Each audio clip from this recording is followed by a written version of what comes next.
Émission Grand Jury pour une fois encore ensemble après un week-end assez dense en activité.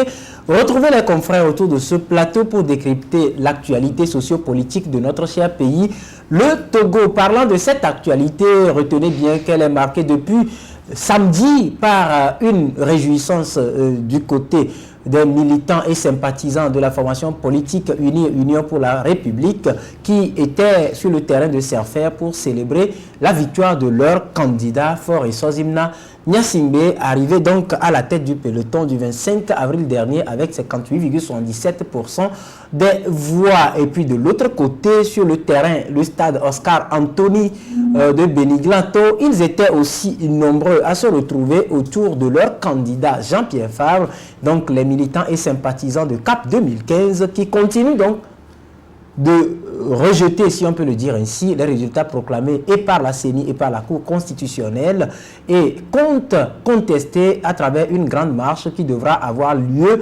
le 16 prochain. Mais avant la marche, il semble lancer un ultimatum à l'OIF pour reconsidérer les résultats. Ceci étant, nous allons aujourd'hui, comme c'est le 11 mai, nous allons ouvrir avec la légende Bob Marley et puis tout le concept qui tourne autour du rastafarisme. Et puis, si le temps le permet, nous allons aller au Bénin voisin pour un peu tâter le pouls de la politique qui aussi subit depuis quelques jours un vent de contestation. Voilà donc l'ossature, ou si vous voulez, le menu des sujets à débattre ce matin au cours de cette émission Grand Jury. Et c'est avec deux confrères ici en studio. José-Éric Gagli, directeur de publication du journal Togoniban. Bonjour Éric. Bonjour Rodrigue et bonjour à tous les auditeurs, n'est-ce pas, de la radio KNTV et médias partenaires. Sans oublier un big up à tous les Rastamens, parce qu'on est le 11 novembre du Togo. Les Rastamens cool, pas les Rastamens fous. C'est-à-dire ceux qui véhiculent bien entendu les messages assez prophétiques de Bob Marley. Donc, big up à tous ces gens-là et je dis bon vent à eux pour la fête de ce jour. Voilà, ils ont l'habitude de dire Jah Rastafari. Et puis notre second invité, c'est bien sûr Ibrahim Atia, directeur de publication du journal Temps Nouveau. Bonjour Ibrahim et bienvenue. Bonjour Rodrigue, bonjour à tous les auditeurs et auditrices de la radio KNTV et aux téléspectateurs et téléspectatrices de la télévision Espoir 47. C'est dans le quartier Pali à Tchévier, dans la préfecture de Zion. Tout à fait. Et comme nous sommes le 11 mai, nous sommes un Rasta, donc big up à tout le monde. Tu es devenu Rasta, mon frère? Non, je le suis depuis. Voilà. C'est la saille. Voilà. Seulement que je ne porte pas de dread. Voilà.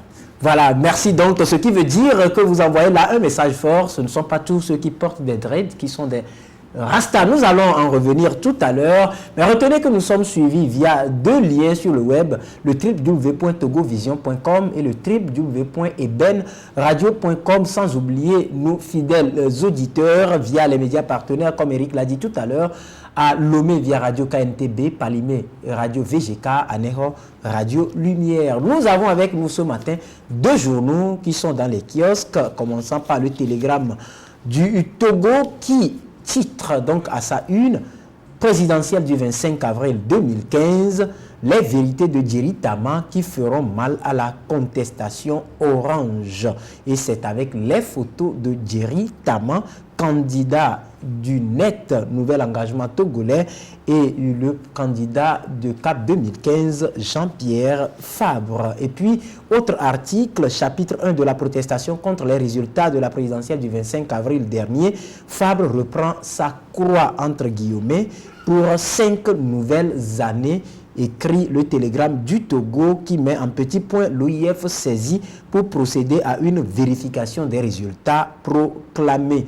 Et puis, article avis de vente, bon ça c'est laissé aux lecteurs, mais le journal s'est également intéressé au football au Togo et titre Primo Corvaro de la FIFA. La FIFA, c'est la FIFA.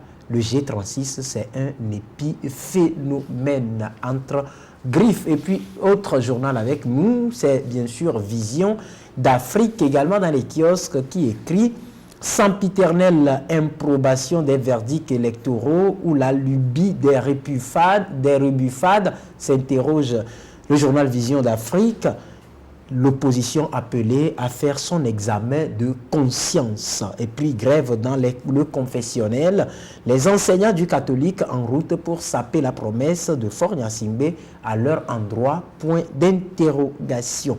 MERF, projet gestion intégrée des catastrophes et des terres, la carte globale de l'état des lieux des dispositifs météorologiques et hydrauliques désormais disponible, nous apprend le journal Vision d'Afrique, qui également revient sur le processus électoral 100 heures et écrit « L'ambassadeur gabonais au Togo peut se féliciter de la discrétion de ses compatriotes ». Toujours présidentiel du 25 avril dernier, CJUR Togo donne son opinion.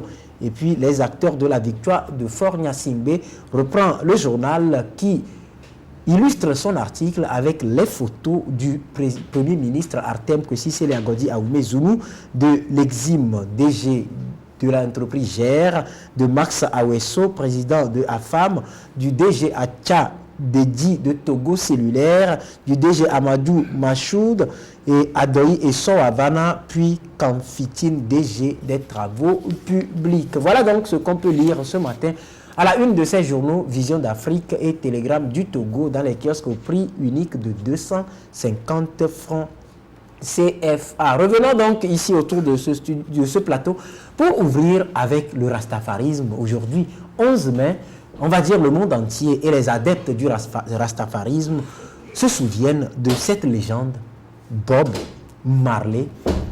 Aujourd'hui, comment c'est célébré. Mais avant, on va s'intéresser à qui est Bob Marley. On aurait bien voulu faire un élément visuel pour démontrer un tout petit peu qui est la personne, mais on y reviendra dans les prochain programme de la télévision. Bob Marley était un chanteur jamaïcain et auteur, compositeur, interprète, né le 6 février 1945 en Jamaïque, donc de son vrai nom, Robert Nesta Marley.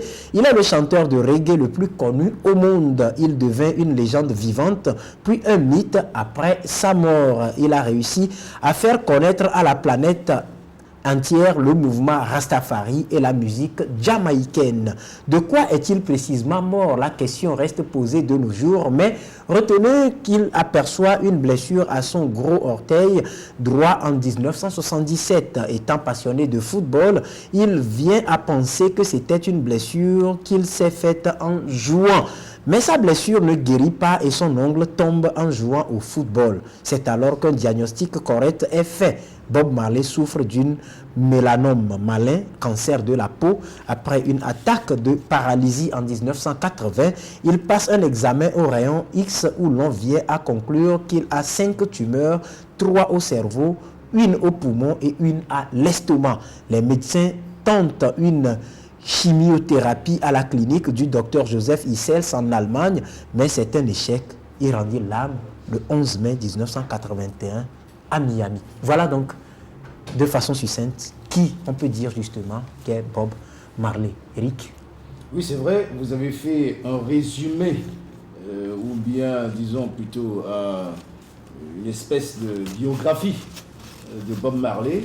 Il faut dire que quand le médecin allemand justement a diagnostiqué les maux que souffrait notre ami ou notre légende Bob Marley, sa femme Rita l'a donc convaincu pour rajouter un peu à ce que vous avez dit, l'a convaincu de se convertir au christianisme, une église apostolique, si j'ai bonne mémoire. Et Bob Marley avait demandé à mourir chez lui, sur sa terre natale, mais il était tellement faible qu'il n'a pas eu, n'est-ce pas, l'autorisation. Il n'a pas pu accomplir cette prophétie. Voilà, donc il n'a pas pu aller mourir chez lui. Donc il est décédé aux États-Unis, mais après, bien sûr, il a été donc enterré chez lui. Alors parlons maintenant de Bob Marley. C'est un mythe. Je dis, c'est un prophète. Bob Marley a su dire des vérités que certaines personnes pensaient mais n'osaient pas dire. Il nous a mis devant des situations où, à travers ses chansons bien entendu, il a véhiculé des messages que si on ne fait pas attention, aujourd'hui on se rend compte que ce que Bob avait dit devient réalité. Bob je répète, c'est un prophète, c'est une légende. Et la culture Rasta dit souvent, comme je l'ai dit tout à l'heure, des choses que d'autres personnes n'arrivent à dire. Il y a dans l'esprit des Rastas, je l'ai dit tantôt à un confrère ce matin, que les Rastas, c'est des politiciens masqués. C'est des gens qui, souvent, mettent en évidence les travers de la société, c'est-à-dire ce qui ne va pas dans la société. Ils condamnent souvent les maux de la société tout le temps, que ce soit au niveau des enfants, que ce soit au niveau des hommes politiques, que ce soit au niveau de la, comment dirais-je, de la vie elle-même. C'est-à-dire ils disent des choses qu'aujourd'hui, nous, on se rend compte que c'est des vérités que les Rastas, enfin que Bob Marley disait. Donc je tire chapeau à ce monsieur qui est mort, mais ses chansons sont restées je ne sais pas le dire si c'est des chansons religieuses ou si on pouvait les traduire dans une Bible spéciale Rasta, ça serait intéressant, mais c'est des morceaux que quand j'écoute, j'ai l'impression... Un morceau qui parle beaucoup. Qui parle beaucoup, qui disent beaucoup de vérité. Donc je dis, c'est toute une Bible que Bob Marley nous a laissée, et vivement que quelqu'un puisse les traduire, tous ces morceaux, en un recueil, pour que on puisse les lire de temps en temps pour apprendre des choses sur ce monsieur. Voilà, Bob Marley, Ibrahim Acha, c'est vrai, comme on l'a décrit, il a fait ce qu'on peut appeler passage éclair, mais il a laissé beaucoup de choses. Oui, le passage éclair, je dirais non, parce qu'il continue d'être une légende. Et tout ce qui... Je veux parler de sa vie sur Terre. De sa vie sur Terre. Ouais, effectivement, bon, ça a été un passage éclair, s'il faut le dire, mais chargé de sens, et il a laissé beaucoup de choses à la postérité. C'est-à-dire, nous, les Rastas, disons qu'il nous a laissé un patrimoine lourd. Et il faudrait quand même qu'on perpétue cela et qu'on fasse de telle sorte que la philosophie véhiculée par notre ami Bob Marley soit toujours d'actualité, et surtout qu'il n'y ait pas de déviance, parce que avec le temps, nous avons remarqué quand même qu'il y a beaucoup de déviance dans la Rasta philosophie. Au fait, la Rasta philosophie, comme vous le savez, c'était une philosophie qui part du rastafarisme, qui fait allusion au roi d'Éthiopie, le Négus, Haïlé Sélassié, qui est le symbole du rastafarisme. Et les gens ont vu en ce roi, le Négus, une certaine affirmation de l'identité noire. Vous savez qu'à la bataille d'Adwa, l'Éthiopie a pris sa revanche sur l'Italie, et c'était la première fois quand même qu'un État noir arrive à dominer un État blanc que nous appelons communément Babylone. Vous savez, donc ça fait que ça a donné un certain engouement aux Noirs, et même depuis la Jamaïque, les Noirs qui sont restés dans les plantations et autres, qui étaient asservis, se disaient que l'Afrique était en train de se réveiller. Donc vous allez voir que Bob Marley s'est beaucoup intéressé au continent noir. Même étant en Jamaïque, vous savez que c'est une île des Caraïbes, mais il était vraiment très rattaché à l'Afrique, qu'il considérait comme le berceau. Et je voulais parler de ça, c'est le côté un peu, disons, politique, une revendication identitaire du rastafarisme. Mais maintenant, quand on vient un peu à la philosophie même, c'est une philosophie basée sur la vérité. C'est-à-dire que le rasta, c'est quelqu'un qui dit toujours la vérité. Quelles que soient les conséquences. Quelles que soient les conséquences, il dit toujours la vérité. Et ce qu'il pense, comme le disait le fait savoir Eric, il l'extériorise. Il n'est pas hypocrite. Il n'y a pas de l'hypocrisie en rastafarisme. Donc ça fait que Bob Marley disait des choses crues. C'était le vécu quotidien, tout ce qui se passait devant lui, les injustices. Il les dénonçait en même temps. Donc ça fait qu'il a, à son époque, il a attiré beaucoup de sympathie. Vous connaissez son ami de toujours, qui vit alors, Jimmy Cliff. Vous voyez, qui était toujours avec Rick Donaldson. C'était un trio gagnant. C'était un trio vraiment de choc. Et la musique, il la vivait, et c'était avec plaisir qu'il jouait de la musique. Et c'est le reggae qui est devenu vraiment une musique planétaire. Parce que partout où vous allez aujourd'hui, le reggae est toujours d'actualité. Les gens continuent par jouer le reggae. Au Togo, vous savez que nous avons aussi des talents qui se sont affirmés. On en a les Amel Diassissé, les Rasli, les Bibiche Moula. Tout à fait, et ils continuent. Donc, grosso modo. Sans oublier aussi la légende togolaise. Vous la connaissez? En reggae? Oui, vous ne la connaissez pas? La légende togolaise qui vit en Allemagne? Non.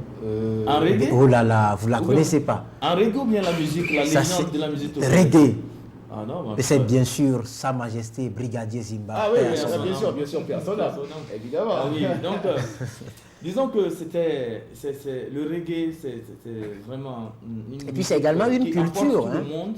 Et c'est une musique, quand vous suivez le reggae, ce sont des vérités qui sortent, c'est des paroles qui amènent à l'action. Et ce n'est pas une musique pour faire dormir, une musique pour faire danser seulement. Ça appelle à la réflexion. Oui. Donc c'est ce qui fait même la particularité du Rastaman. Quand vous voyez le Rastaman, c'est quelqu'un qui est toujours à emporter. Il veut toujours agir, il n'aime pas l'injustice, il veut toujours faire quelque chose pour l'humanité. Et le côté musique, quand nous allons le côté comportemental, la vie, comment le Rasta vit, c'est un végétarien. Il ne consomme pas la viande, il n'aime pas le sang. Ça, c'est ce qu'on appelle un vrai Rasta. Le Rasta cool, il n'aime pas le sang, et il est toujours pacifique, peace and love. Et c'est vraiment, je peux dire que c'est tout un ensemble. C'est une philosophie, c'est un concept. C'est un concept qui fait que vous vous retrouvez dans tout. Même le vestimentaire. Le Rasta ne porte pas les choses au hasard. Quand vous le voyez avec les couleurs vives, les 3 couleurs vives, c'est la force, l'énergie, la façon d'agir. On se souvient du chapeau fétiche de Bob Marley. Ouais. La couleur arc-en-ciel. Tout à fait. Donc tout ceci, c'est pour dire que le rastafarisme, c'est, comme le disait M. Eric, c'est un concept, c'est un mode de vie, c'est une façon de penser, c'est un courant littéraire et un courant, je peux dire, religieux, parce qu'il y a quand même cette symbiose entre l'homme et la terre, l'homme et son créateur. Donc c'est ce qui fait que quand vous voyez le Rastaman, il est toujours en réflexion.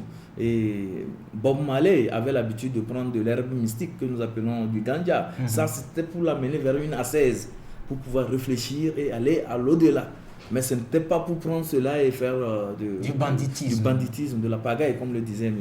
Eric, par rapport au Rastafou. Le Rasta, c'est quelqu'un qui est cool, positif et qui apporte quelque chose à l'humanité. Ça suscite une question. À mon niveau, c'est vrai que quand on jette un coup d'œil aujourd'hui, on comprend que dans les communautés, on fait forcément le lien entre le Rasta et ce qu'on peut appeler ces produits stimulants, ou un peu la drogue, ou un peu les herbes. Oui, les drogues dures. Les drogues dures. Pourquoi? C'est vrai que quand un enfant ou une personne adopte la philosophie Rasta, automatiquement on dit ça c'est un drogué, automatiquement on dit ça c'est un consommateur de cannabis ou de drogue dure, etc. C'est vrai que Bob Marley a failli laisser un petit peu je ne sais pas comment le dire, mais vers sa consommation justement du cannabis ou d'herbe, a fait que les gens ont cru que tous les Rastas forcément doivent consommer des drogues dures ou du cannabis. Alors que lui, il l'utilisait pour autre chose. Voilà, pour autre chose, pour s'élever spirituellement. Vous savez, quand un homme est dans son état normal, a du mal des fois à réfléchir comme il le faut. Même, je me rappelle, moi j'étais, si je ne peux pas dire que je suis toujours, je suis un fumeur. Donc ça m'arrive des fois quand je veux réfléchir énormément ou quand j'ai envie d'écrire un article ou bien me ressourcer. On va dire si tu es à la recherche de l'inspiration. L'inspiration, je me tape une tige, pas deux. Une tige de cigarette pour essayer de revenir un petit peu à la raison. Mais bon, c'est un petit peu pareil. C'est-à-dire avec Bob, les herbes ou le cannabis ou bien les herbes qu'il utilisait, c'est pour le ganja, c'est pour revenir un petit peu dans son état, essayer de transcender ou comment dirais-je, de s'élever. Peut-être on va dire de vivre en quelque sorte ce qu'il transmet à travers sa musique. Absolument. Donc, non, il ne faut pas que les gens aient l'impression qu'il ne faut pas que les gens associent forcément la drogue au système Rasta. Et puis, ce que je veux dire aussi, c'est que, comme il a dit tout à l'heure, Ibrahim, il y a les Rasta cool, bien sûr, et puis il y a les Rasta fou. Il y a des gens qui adoptent... Quelle est la différence entre les deux? Rasta cool? Non, le Rasta cool, c'est un Rasta, n'est-ce pas, qui dit la vérité. Un Rasta qui n'aime pas l'injustice. Le Rasta qui défend... Engagé, on va dire. Engagé, tous les artistes, bien sûr, sont des artistes engagés. Mais le Rasta, il est plus engagé dans la vérité, dans le respect mutuel de l'un de l'autre, dans ce que j'appelle l'humanisme, c'est-à-dire le Rasta, c'est un humain. Il défend ce que j'appelle... C'est-à-dire, on va dire humain sur le plan comportemental. Comportemental. Parce que nous sommes tous des humains. Partout où le Rasta se trouve, son comportement un peu différent, n'est-ce pas, de certaines personnes. C'est-à-dire, l'injustice chez un Rasta, ça n'existe pas. Mais il n'est pas brutal? Non, pas du tout. Bon, des fois, tu sais, quand l'injustice devient loi, si on ne fait pas attention, la violence règle justement les problèmes. Vous allez quelque part et puis vous voyez qu'il y a de l'injustice. Vous essayez de convaincre la personne en disant non, ce que tu es en train de faire n'est pas bon. La personne n'arrive pas à vous comprendre. Des fois, on a tendance à utiliser la violence. C'est pas qu'on est violent, les Rastas sont des gens violents, mais ils défendent bec et ongle, quitte à mourir, comme vous l'avez dit tout à l'heure, leur philosophie. La vérité ou rien, la justice ou rien. Ça, c'est le Rasta. Ça, c'est la philosophie du Rasta. Il y avait même Bob Marley qui disait quelque chose, je me rappelle, dans une de ses phrases très célèbres. Il disait que l'Église et comment dirais-je, la politique, c'est pareil. Pour lui, on embrigade des gens, c'est-à-dire on fait tout pour que on ne réfléchisse pas par eux-mêmes, et à la fin on nous promet deux choses, la mort et le paradis. Bon, donc Bob Marley, pour lui, c'est pour ça que sa femme a essayé de le convaincre à la fin pour qu'il se convertisse. Mais bon, il a fait quand même, mais bon, c'est parce que c'était à la fin de ses jours. Mais il faut que nous arrivions nous-mêmes à réfléchir par nous-mêmes, à prendre des décisions nous-mêmes, à ne pas à chaque fois se référer forcément à des doctrines, à des écrits, à des choses qui ne viennent pas de nous.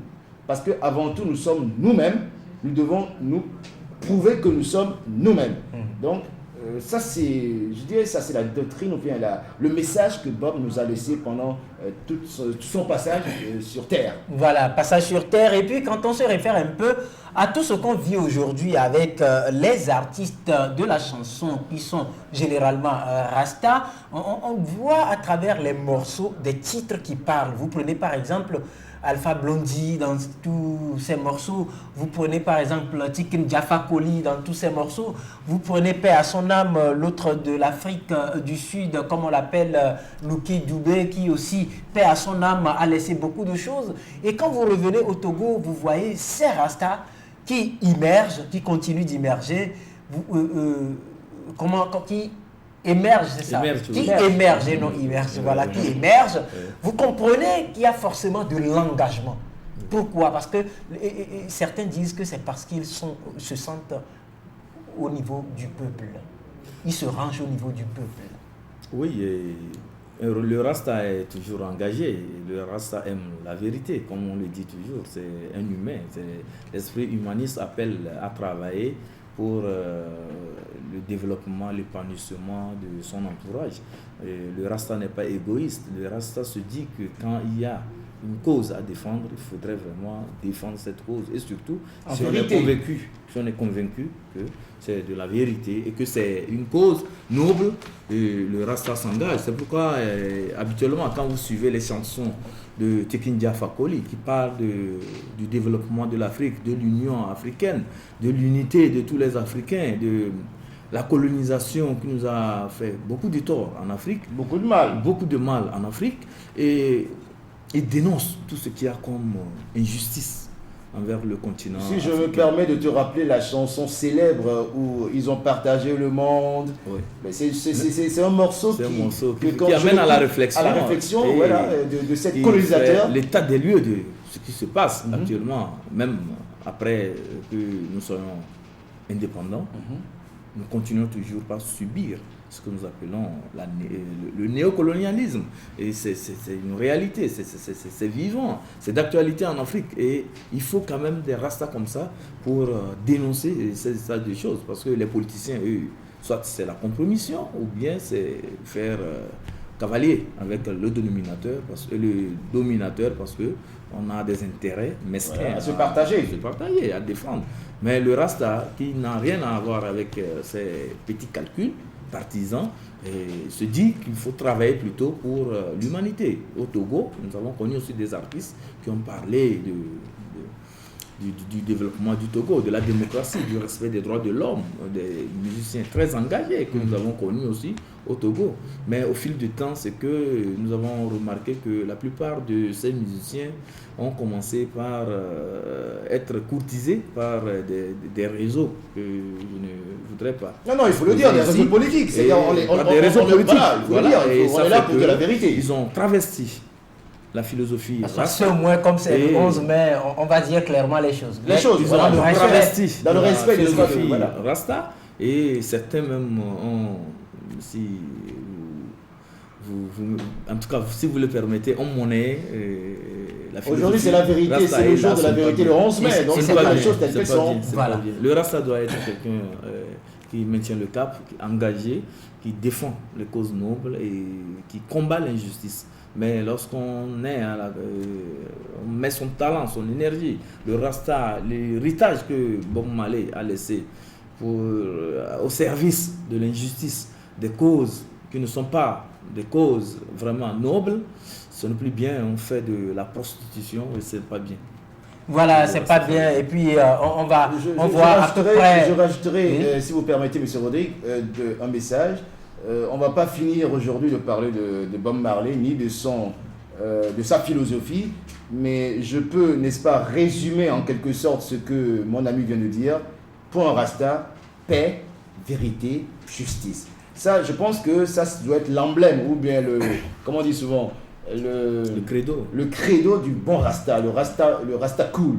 La paix, la justice et le partage.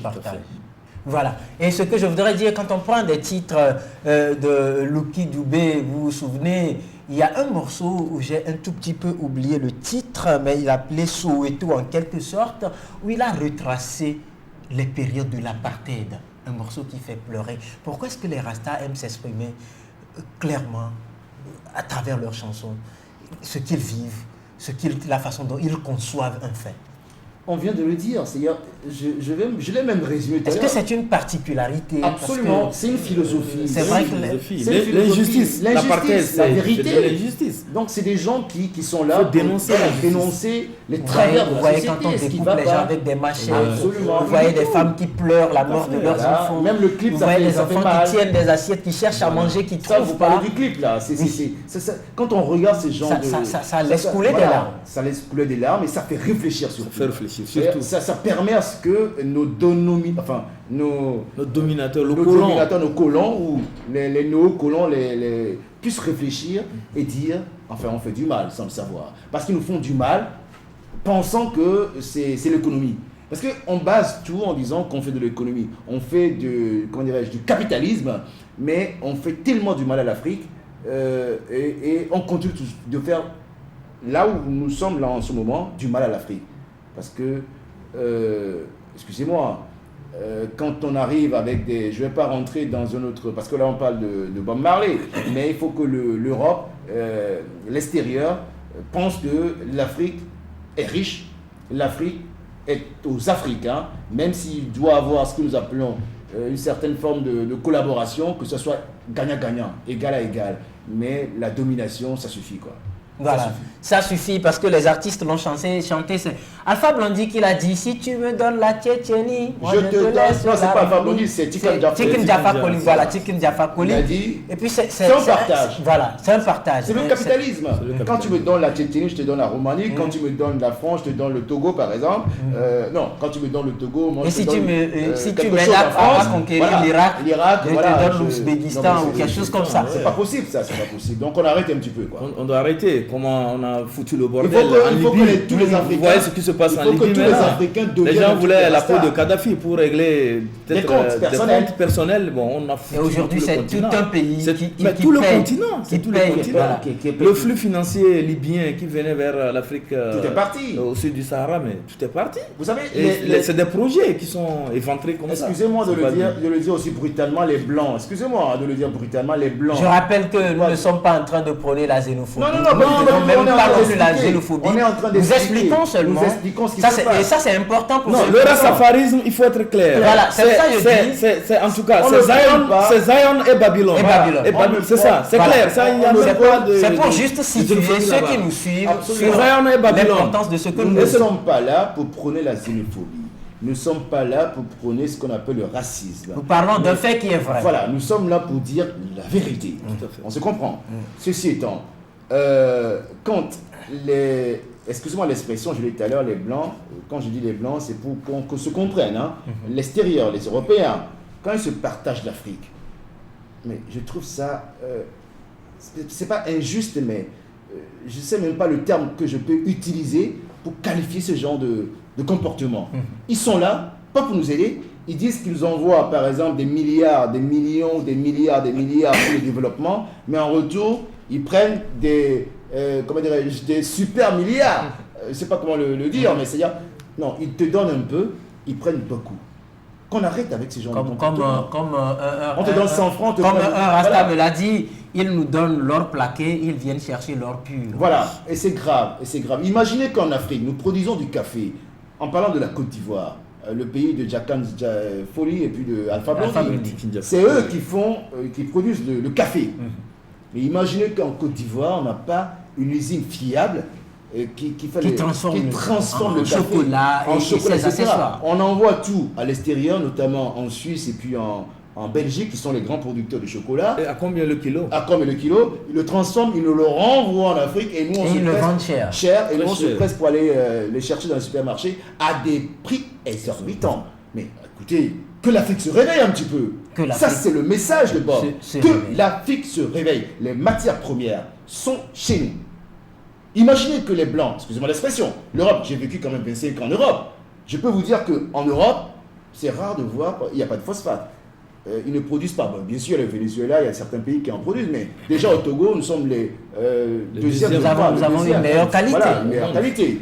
Le café et le cacao, c'est en Côte d'Ivoire. Nous sommes les premiers, je pense. Hein. Il y a tellement de... Même si vous prenez le bois, le Gabon, voilà, etc.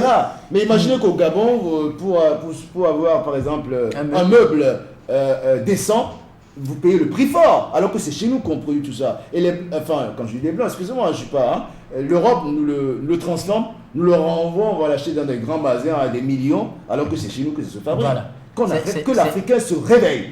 Le message d'aujourd'hui avec Bob Marley le 11 mai, que l'Afrique se réveille. L'Afrique mère, maman se réveille. Voilà, que l'Afrique se réveille. Et puis c'est un peu comme l'exemple, par exemple, si on prend l'unité africaine. Ce ne sont pas dans les discours. Non, que les chefs de l'État ne se retrouvent pas seulement pour des casines, pour prendre du champagne, c'est fini. Non, il faut qu'ils traduisent ça dans les faits. L'unité africaine. Il faut qu'on sente ensemble une identité africaine. On était là, ici en Afrique, on est venu assassiner Kadhafi. Les chefs de l'État étaient là, personne n'a pu dire. On tue des journalistes. Non, ils ont pris acte, mais c'est grave. Et là, on se déplace pour aller à Charlie Hebdo. Un leader africain qui vient tuer, mais il y a eu seulement quelques tueries à Charlie Hebdo, les gens sont allés. Regarde ce qui s'est passé au Kenya. Il n'y a personne. Personne n'est allé.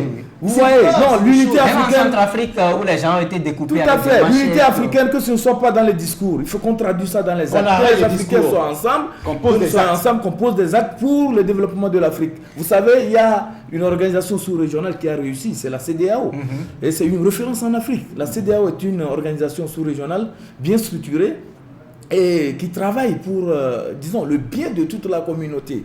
L'espace communautaire vit. Mais là aussi, les gens émettent des réserves. Oui, mais l'essentiel, c'est qu'on sent déjà un pas. On sent quelque chose. On peut une organisation sérieuse qui peut faire on peut traverser le travail et qui peut travailler véritablement pour le bien des Africains. Donc nous voudrons aussi qu'au niveau de l'Union africaine, qu'il y ait quand même ce mouvement d'ensemble qui amène les pays africains vers Très bien. Et quand on fait tout ça, on se réfère forcément les discours. à une étape importante dans la vie des Africains et c'était le 10 mai dernier, donc hier, que le monde entier s'est souvenu de cette étape. Il s'agit de la traite négrière. Il s'agit de l'esclavage. Et hier, en France, c'est vrai que c'est les Français qui ont reconnu et déclaré ça comme crime contre l'humanité. Mais aujourd'hui, quelles doivent être les consignes au niveau de l'Afrique pour que cette date non seulement ne soit pas de tristes souvenirs, mais soit une référence pour un départ vers l'émergence? Oui, le problème c'est que l'Afrique aussi doit commencer par ne pas aussi... Parce qu'hier, c'est vrai, c'est un fait qui concerne l'Afrique, mais ça a été plus marqué en France qu'en Afrique. Oui. Je n'ai pas compris.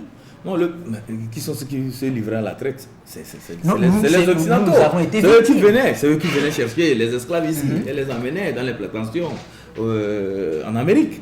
Donc, ils sont aussi considérés, ils sont aussi concernés par la traite négrière et ils sont, je dirais, c'est le bourreau. Ibrahim, je te coupe quelques instants. Je te pose une question très claire. Ton papa est décédé. C'est moi qui pose des questions. Oui, je sais, mais là, je me permets de prendre un petit peu de la place. Je te pose une question, monsieur Ibrahim. Ton papa est décédé. D'accord? Même si ton papa a fait des enfants avec une européenne ou je ne sais pas, avec une française, j'en sais rien, et tu demandes à ce que la cérémonie, n'est-ce pas, pour honorer la mémoire de ton papa se fasse chez la française en Europe, et que toi, en Afrique, tu es là, tu regardes. Mais non, d'abord... Il y a eu quand même le déplacement de 3 chefs d'État africains qui se sont rendus sur place. C'est des cinémas. Je parle d'un principe. On parle de chez nous. Oui, Eric. Nous sommes victimes de la traite négrière. Eric. Nous sommes là, on ne dit rien. Les présidents ne font pas ce que nous appelons des... Je ne dirais pas des discours. Ne manifestent pas le fait que c'est un événement, quelque chose qui nous a marqué. Quand tu vas à Gorée, à Dakar, j'ai été à l'île de Gorée. Il y a la maison des esclaves. Il y a un peu partout des symboles. À Godrafort. Aucune manifestation. Personne ne va à ces endroits pour se rappeler de cette date qui a fait mal à l'Afrique. Vous allez à Gold Coast, c'est-à-dire au Ghana. Il y a la maison comment dirais-je, de l'esclavage. Et même il y a dans un passé récent, le président américain, n'est-ce pas, a fait la visite dans ces lieux. Et nous sommes là. Et puis il y a eu une maison à Keta, en bordure de mer ici, qui est laissée à l'abandon. Je suis allé la dernière fois. Ça donne la chair de poule, ça fait peur. Je suis allé la dernière fois, c'est laissé à l'abandon. Il n'y a que l'île de Gorée où j'ai visité il n'y a pas très longtemps, qui est bien entretenue, où il y a n'est-ce pas, des touristes qui arrivent. Et vous me dites aujourd'hui que l'Afrique est là, regarde, on ne bouge pas, la traite, ce n'est pas notre problème. On pense plutôt à comment se mettre un peu d'argent dans les poches, nos politiques. Non, je trouve que c'est dommage. Et je condamne ces genres de comportements. Voilà. Il faut que l'Afrique se réveille, qu'on sache que c'est une date importante pour nous. On vous a assez compris. Maintenant, je reviens avec Ibrahim par rapport à cette date qui n'a pas laissé tellement d'effets des sentiments en Afrique. Par rapport à cette date, c'est qu'à un moment donné, nous, Africains, nous nous sommes dit qu'il fallait quand même oublier. On n'oublie pas, on peut oublier, mais l'espace... Vas-y. Je ne dis pas de laisser tomber, je ne dis pas d'oublier totalement ce qui s'est passé, mais de ne pas toujours prendre pour référence, c'est-à-dire le sous-développement de l'Afrique ne doit pas toujours se justifier par cette traite négrière. Elle est centenaire, tu le sais très bien, ça fait plus de 100 ans, ça fait plus de 200 ans que la traite a sévi en Afrique. Ça fait beaucoup de dommages au continent. Mais je dis que pour l'Afrique d'aujourd'hui, il faudrait quand même baser le développement de l'Afrique sur beaucoup de thématiques, des thématiques qui amènent à la réflexion, à l'action, des thématiques qui amènent à l'Africain de se réveiller. Parce que quand vous me parlez de réveiller, je comprends ce que vous permettez. Quand vous restez toujours à l'étape de la colonisation, de la traite négrière qui nous a fait du mal. Vous m'avez mal compris. Non, je vous comprends. La traite négrière qui nous a fait ceci, qui nous réveille, une date qui nous ça fait qu'on est toujours à l'étape de l'inaction. On se dit que on doit. Il y a beaucoup de choses. Les Européens doivent venir réparer le tort. Ce qui ne se fera jamais, M. Eric. Vous convenez avec moi? Je suis d'accord avec vous, M. Donc, il faut maintenant que l'Afrique même se réveille. Maintenant, par rapport à l'histoire, que c'est une date qui nous réveille. Que ce soit une date qui nous rappelle que de ne pas laisser les ressources pillées par l'extérieur. Avant d'aller un peu plus loin, qui nous donne la force de garder nos ressources pour nous, qui nous interdisent à ce que nos dirigeants laissent nos ressources à l'extérieur, qu'on soit des prostituées pour l'extérieur, que ce soit une date référence. Voilà. Ça doit être une date, je peux dire, instituée. Ça doit être institué. Donc, pour que ça amène tous les États africains qui ont été victimes. Je pensais que normalement, à cette date, il y aura des conférences. Je pensais qu'à cette date, se réveille. Il y avait une initiative au niveau de l'UNESCO qui voulait retracer la route de l'esclavage. Mais c'est resté. Comme ça, jusqu'alors. Et donc, ça veut dire que les Africains peuvent se mobiliser aujourd'hui pour œuvrer à ce que ce soit une chose faite. Pourquoi ne serait-ce pas une conférence retracée, une grande conférence. Il y a un éminent historien ici au Togo, il parle du professeur Goyakoué, qui maîtrise un pan de cette histoire de la traite négrière et qui connaît même les sites. J'étais un jour dans une de ces conférences, il parlait du marché aux esclaves qui se trouverait à Tchamba. C'est mon village, mais je n'ai jamais appris ça. Le marché aux esclaves se trouve à Tchamba. Je ne l'ai jamais su. Il a parlé d'un socle granitique. Et que c'est lors d'un voyage à Tchamba, je suis allé, j'ai fait des recherches, on m'a montré un site, mais jusque-là, je ne suis pas encore convaincu. Je veux encore approfondir les recherches pour savoir si c'est vraiment le marché aux esclaves. Parce qu'on en a besoin, sinon on est en train de priver les générations à venir de l'histoire de leur continent. Nous allons à présent parler politique, si vous le permettez. On a assez parlé Rastafari. On a profité pour parler de la traite négrière et de l'esclavage et son abolition. On va parler politique, mais avant de parler de notre cher pays, le Togo, je propose qu'on aille au Bénin voisin pour analyser un tout petit peu ce qui se passe là, autour de, on va dire, la guerre, autour d'un troisième mandat ou non. Est-ce que vous comprenez aujourd'hui le sentiment des Béninois? Les Béninois, ce n'est pas des Togolais pour commencer. Et de deux, comme M. Force-Oglou l'a dit, absolument, c'est pas des que le Bénin n'est pas le Togo. Et deuxièmement, Yahi Boni a été à l'école du Togo, ça tout le monde le sait, parce qu'il il faut rappeler qu'il est venu travailler au Togo, il a été président de la BOAD, et après son mandat, il s'est retiré pour aller dans son pays, le Bénin voisin, où il est devenu chef de l'État. Absolument, donc c'est pour vous dire tout simplement qu'il a été à l'école du Togo. Il connaît les rouages politiques togolaises. Il s'est imbibé de notre politique à la togolaise. Donc il est rentré, n'est-ce pas, à Cotonou, au Bénin, devenu chef d'État. Il pense que chez lui, il peut redonner, enfin, comment dirais-je, utiliser cette politique à la togolaise dans son pays. Non, les Béninois ne sont pas des Togolais, comme l'a dit le professeur Seglou. Alors, pour revenir un petit peu à la politique béninoise, c'est vrai que Yahi Boni pense réellement un autre... Mais il n'a pas dit. Il n'a pas dit. Il a dit en somme, si vous permettez, je cite, « Plus jamais mon nom ne sera inscrit sur aucun bulletin de vote. » Vous connaissez les politiciens.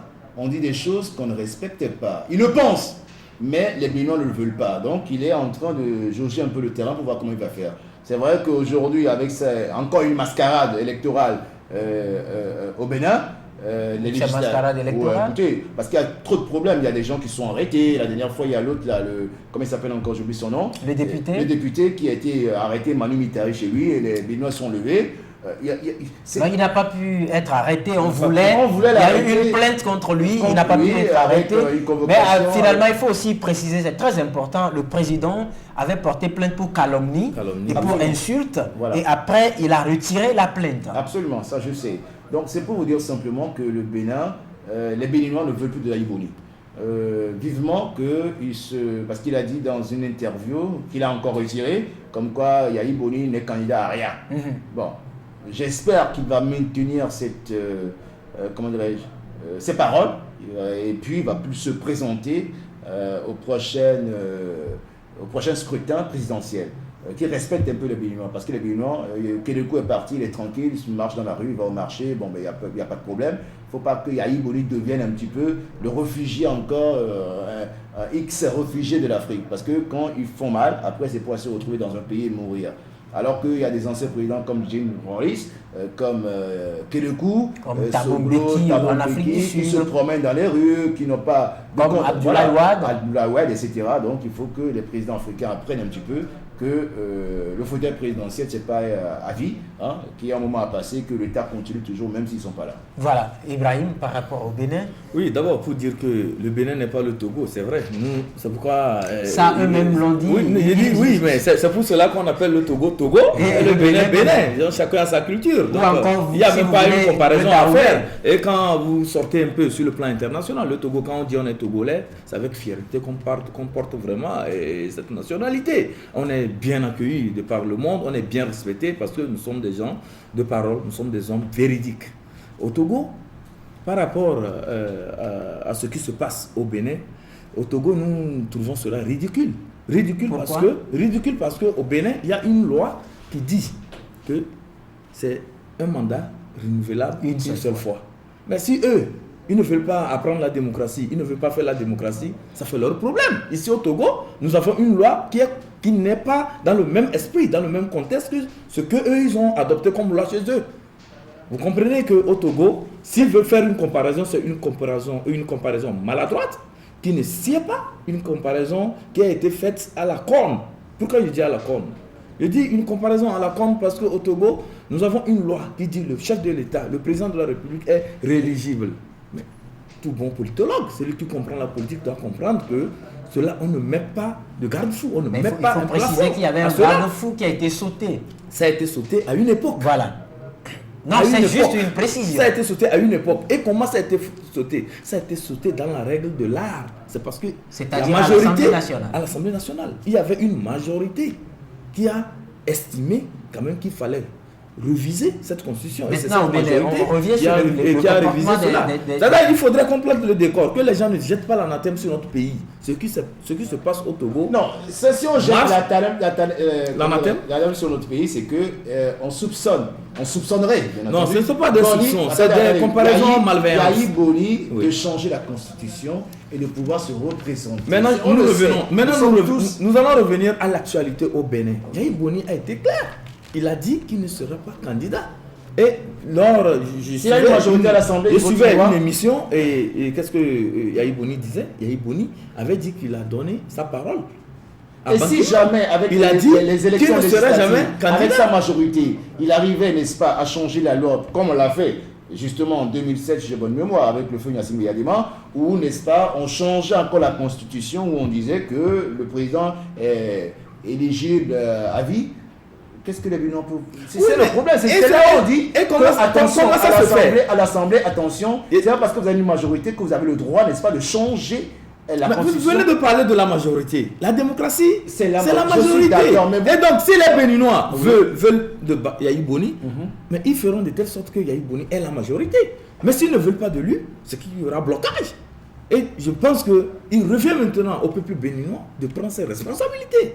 Et comment on prend ses responsabilités en démocratie? C'est de tout faire pour le bloquer. Pour le bloquer, c'est de tout faire pour que la majorité ne soit pas favorable à Yahi Boni à l'Assemblée. Si la majorité est favorable à Yahi Boni à l'Assemblée nationale, et s'il a cette velléité de s'éterniser au pouvoir, c'est qu'on votera une loi et ils vont aller vers la révision constitutionnelle et ça lui donnera droit de briguer encore un troisième mandat. Très bien, on vous a assez compris. Mais disons tout simplement que le Togo est un État démocratique qui respecte ses institutions, qui respecte ses lois. Et les Togolais ne voudraient pas ressembler à qui que ce soit. Nous sommes déjà fiers d'être Togolais.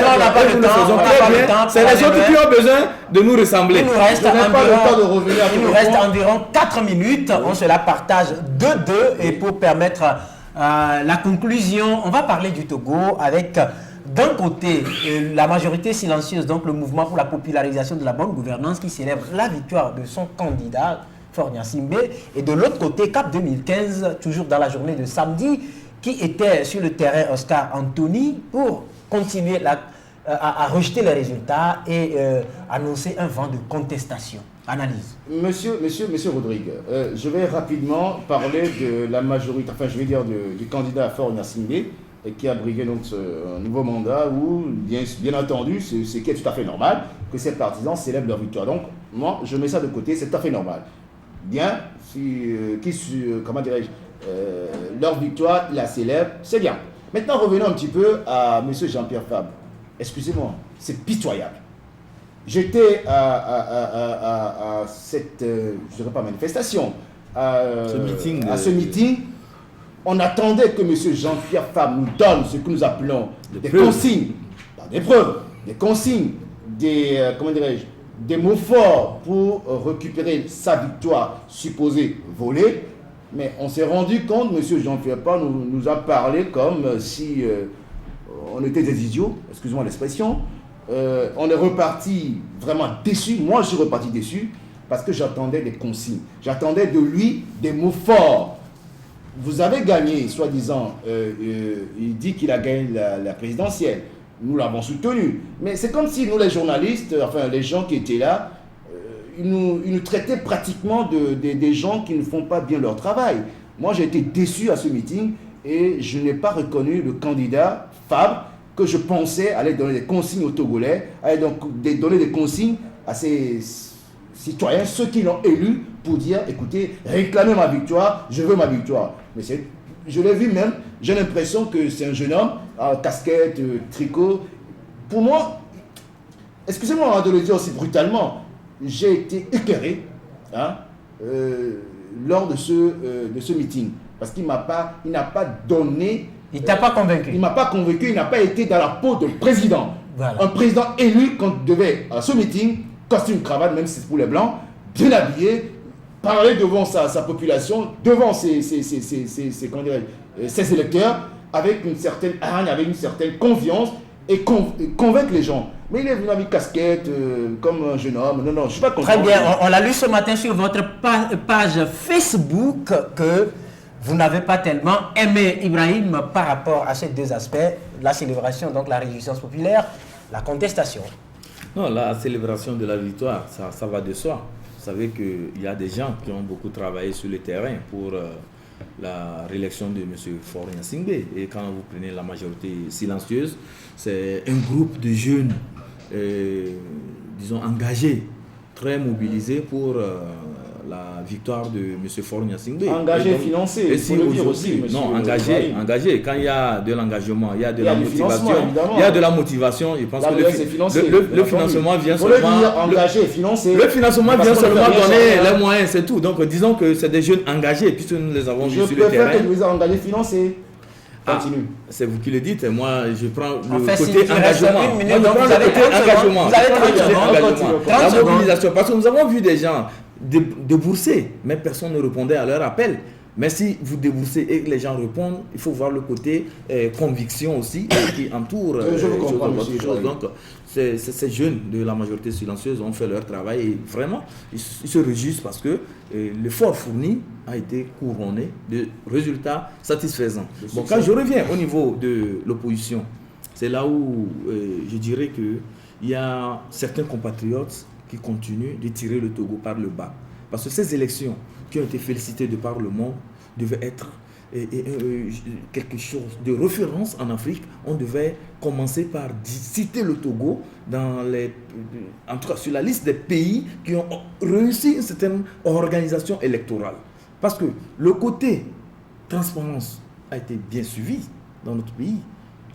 Le côté pacifique, le jour des élections, c'est 100 heures. La campagne a été une campagne des plus civilisées parce qu'il n'y a rien eu comme grabuge, il n'y a rien eu comme violence, acte de violence sur le terrain. Et ça, c'est très important parce que c'est des notions que nous envoyons, c'est des clichés que nous envoyons vers l'extérieur. Et ça amène à considérer le pays et ça amène aussi à copier ce qui se fait en bien au Togo. Mais lorsque vous êtes gagné. Malheureusement, lorsqu'on vous gagne à une élection, on ne pourra pas l'honnêteté intellectuelle voudrait qu'on accepte les résultats. Parce que jusqu'à preuve de contraire, M. Jean-Pierre Fabre n'a pas pu donner la moindre preuve que la victoire lui a été volée. Très bien, on vous a assez compris. Malheureusement, on est obligé de s'arrêter ici. Merci donc pour ceux qui nous ont suivis dans ce numéro de l'émission Grand Jury où nous avons parlé de la philosophie Rasta, nous avons parlé de la légende Bob Marley,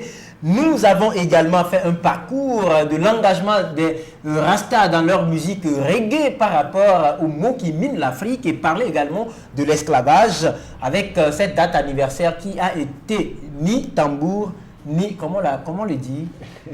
Il n'y a pas eu célébration. Il n'y a pas eu d'effet sur le continent, même si c'est le continent qui a été frappé par ce fléau. Un non-événement donc sur le continent, mais un événement en France avec la visite de 3 chefs d'État africains. Nous avons également parlé du Bénin avant de parler de notre cher pays, le Togo. Et en toute chose, retenez qu'un artiste reggae a chanté. Et surtout, il faut préciser que la francophonie a déjà félicité le président. C'est ça que je dis, on a parlé du Togo. Retenez, on va clôturer sur cette ligne. Au niveau de la sur cette ligne chantée, si vous permettez la conclusion sur cette ligne chantée par un artiste reggae. Et ça, c'est bien sûr au niveau de la radio, je crois que ça va passer pour les médias partenaires. C'est bien sûr cette ligne qui plaît beaucoup. Tout change, tout évolue, seuls les imbéciles ne changent pas. Bonne journée chez vous. Nous étions avec donc José-Éric Gagli de Togo Nigban et Acha Ibrahim. Merci à toute l'équipe technique qui nous a accompagnés. Bien de choses. Au revoir.